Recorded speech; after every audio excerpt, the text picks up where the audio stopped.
2021 Tahoe.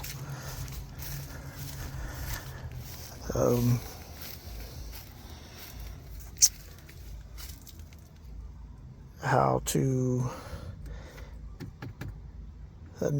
remove the knobs, or if you accidentally push them in, which when you have somebody that is shorter than you, that the seat's moved up and you didn't move it and you get in, your knee is going to hit these buttons here.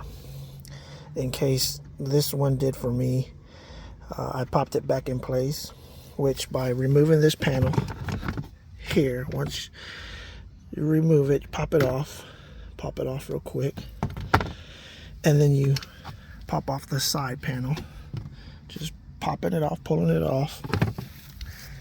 You're able to reach back here and place it back, pop it back in spot. So it's not very hard. If you're needing to take this part off, you would remove this here. You got two nuts here you would remove, and then you're able to pop this off.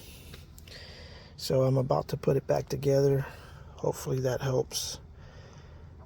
It's a 2021 GMC